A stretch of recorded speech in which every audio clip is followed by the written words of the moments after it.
indicate that I've been requested to talk to the topic on home education as a policy. Home education is one of our policies in the department.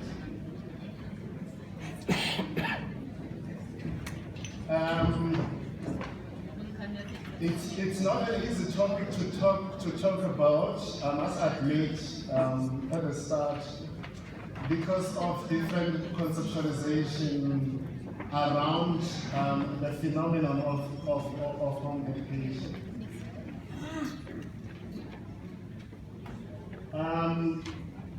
Maybe just to start by way of introduction, to indicate that from our legislative framework in South Africa, especially the South African Schools Act, it talks about 3 forms of education. One is the public schooling. Secondly, it's independent schooling. And thirdly, home education. So therefore, this is an indication that home education as a phenomenon or as an alternative form of education is recognized even in legislation in South Africa. So with regard to home education, to talk about home education, we look at how it comes about. It is whereby a parent takes the initiative and take the responsibility of educating his or her child at home in particular. So therefore, this comes with responsibilities that the parent begins to assume. By the time you take a decision that you want to provide education for your child at home, we need to be aware that that comes with responsibilities. Because if you talk about providing education, it's not just about teaching. It comes to issues of resources as well. Financial resource, material, sources of information, etc. You have to provide curriculum. You have to provide assessment of what your child is learning on a continuous basis. So it comes with a lot of responsibility. It's something that you need to take a decision around very carefully. So of the 3 legal systems of education in South Africa, home education remains an unfamiliar and less understood, which is why we believe that Gauteng Department of Education decided to feature this topic in the Lekgotla, maybe to try and shed light. It's not because we are coming with expert information from GDE, but we are coming to share our understanding of home education, what it is not, and how should it play itself out as part of a legal entity of providing education. So therefore, we want to make sure that through sharing the information and shedding light on home education, then the province, like any other province as well, should be able to ensure effective and efficient management on the implementation of the policy itself. And to define the roles and responsibilities of parents, the Department of Education, associations and other players, and even individual parents who are operating in the space of home education, and also to strengthen the partnership, because in education we believe strongly in partnership. So in other words, we are not going to isolate any player within the home education environment. Instead, all players in the home education environment become strategic partners in the provision of education of our children in the country. They have got a critical role, and therefore the space they occupy is important. So it's important that we on a continuous basis as a Department of Education, as well as parents, associations, or individuals in the space engage on a continuous basis to forge stronger partnerships. Well, there are a few problem statements that I'm going to isolate, which have actually led to where we are with regard to the implementation of the home education policy. Some of the challenges have emanated from the 1999 policy in terms of how it's been implemented to date. And therefore, in view of these challenges that I'm going to highlight, then the Department of Basic Education has undertaken a process of reviewing the policy to strengthen it for effective implementation, just to make sure that we are all on the same page and that we work closely with all our partners in this case.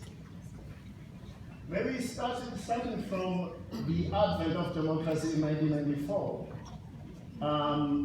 where our parents, for the first time, all parents, were then given a choice whether they would want to take their children to, for them to receive education. So where we saw all doors of schools opening up to all children and to all learners. And also our parents exercising that right of choosing where they want their children to be educated. And this was also reinforced by the state commitment to uphold the right of parents to choose an education system that is in the best interest of their children. So this resulted in growth in home education sector and its own challenges, which I'm going to highlight shortly. But it is important to note that prior to 1994, the home education was not legislated. And it's very critical that we keep that in mind. So it does not mean that it wasn't in existence. It was there. Home education has been there over many decades, but it was not legislated, at least in South Africa. So some of the challenges in the growth of the home education phenomenon or the policy implementation, one I've already indicated, the lack of shared understanding of this policy and the practices that actually go under the implementation of the policy. We are seeing a mushrooming of illegally operating homeschools in quoted brackets.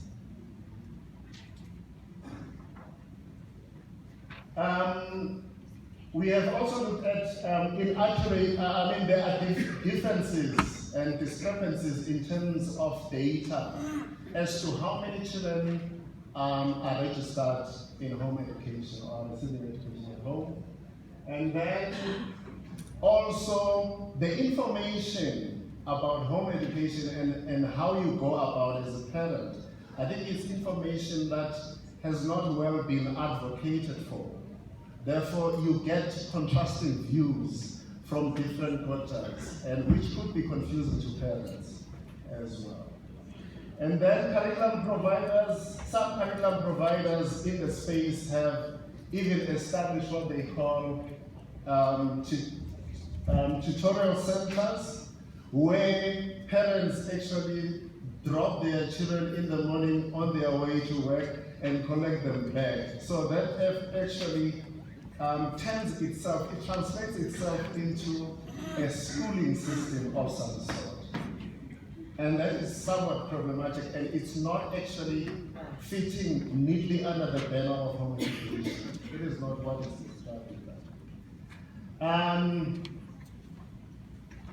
Also, curriculum service providers who serve as assessors. In this case, as we are going to, if you go through the reviewed policy now as it stands, it does talk about dividing the roles and clarifying the roles so that when it comes to assessment of what learners are learning at home or through home education, the policy now, as it stands, as being revised, talks about a competent assessor. A competent assessor would be someone who's been accredited through processes. I want to believe that through engagement with SAIS, etc. And non-compliance with assessment and examination policy when learners go through multi-grades in one school year. So there is a phenomenon of accelerated learning within the home education environment as well. But in terms of how do you assess the work, the achievement of the learner within a specific grade, in terms of content, etc., that becomes problematic if you go through a number of grades in one single year. So the policy review process started in 2014, where we identify the gaps in the existing policy.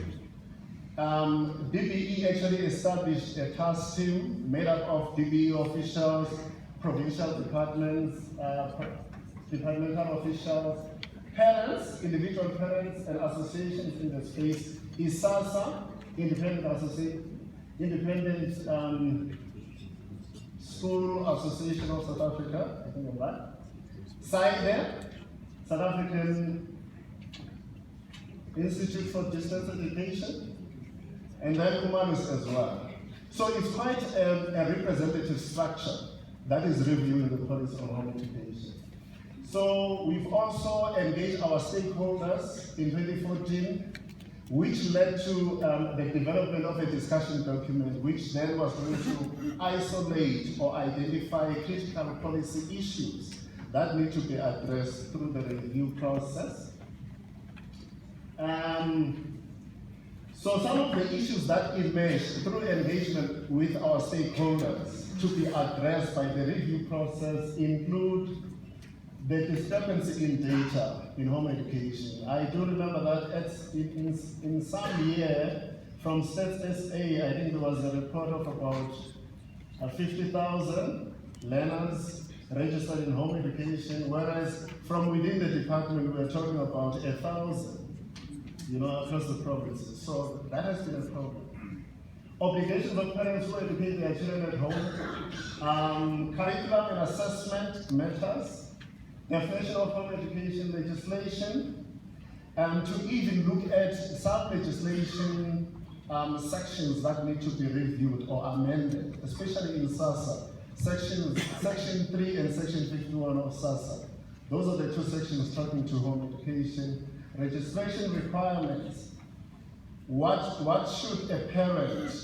requirements must a parent meet in order to register for home education? Monitoring of registered home education sites.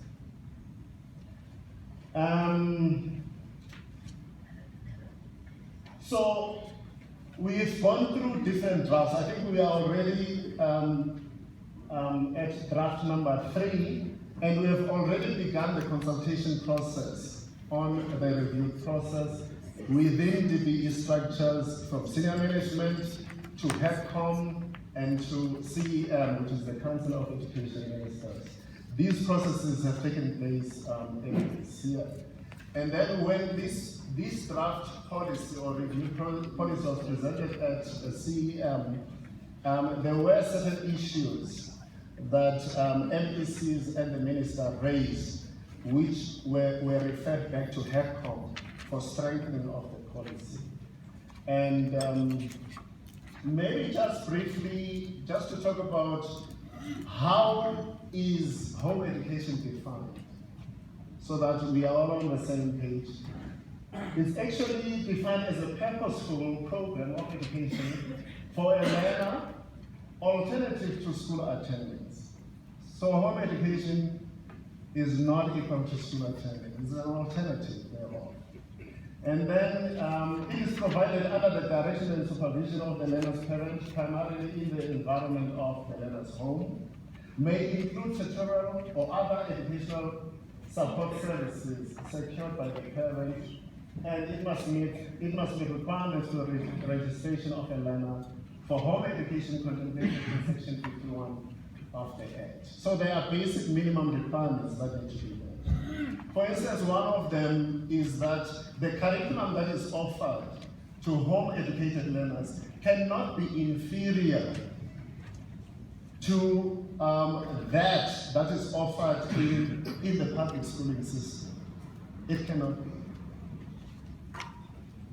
Well, the purpose of this policy is just to, while in the first place, is to protect the right of the child to access education, to make sure that children get education as is their constitutional right, and to also, of course, acknowledge the role that the parents play in this regard, and to guide in terms of how the registration process actually unfolds. To provide guidance with regard to the registration, curriculum provision, assessment, and monitoring, to enable provincial departments to regulate the provision of home education. And in terms of the scope of the policy is that the policy applies or should be implemented uniformly across all provincial departments. The legislative framework, Section 28, subsection 2, which talks about whatever decisions are made, if I were to paraphrase that section, everything that we do should be in the best interest of the child. That is key. So we could be having different views as parents, as the state, or whoever, but we must place the best interest of the child at the center. Section 3 and Section 51, I've already mentioned that, and the NEPA, Act 27 of 1996 about registration for home education. Well, the rationale, again, is of reviewing the policy, or of actually having the policy itself, is just to make sure that we align ourselves also as a country, even with international treaties. You can name the UN Child Rights Charter, and all other, even our white paper on education and training, which talks about education of all our children. And of course, the rights of parents to choose what would be in the best interest of their child, education rights. And of course, to uphold the Constitution. What is important here is that there can be no operation in terms of home education in a situation where there has not been a registration process that has been followed. So parents are expected to submit a written application to have their children educated at home. I'm just going to skip a few. Maybe just when it comes to registration of learners, maybe want to mention that the registration, according to this reviewed policy, a renewal of registration should take place at least once in 3 years. That is at the completion of each phase. That is at the end of grade 3, at the end of grade 6, at the end of grade 9. And curriculum provision, it's important that to note that curriculum is provided for by the department, by the minister, provides curriculum. The NCS R212 is in existence. But parents who are operating in this space are free to choose a curriculum that they feel is best suited for their children. But the curriculum is there. And this is the curriculum that is actually setting the minimum standards in terms of knowledge acquisition and performance, etc. There is also provision for learners who experience barriers to learning or learners with disabilities or with special needs. The policy is actually viewing the plight of parents who have children who may not be supported effectively in local schools, so that those parents can engage the department in this case to look at what best can be done to support the learners and make sure that they access education. We have a policy that helps with the screening process as well. Thank you very much.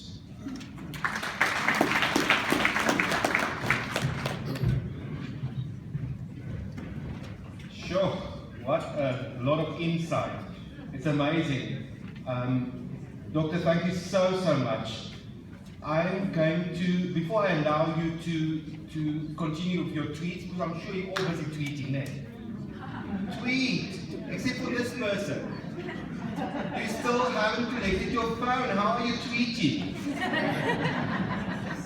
Back in the days, tweeting was chiseling out a rock, né?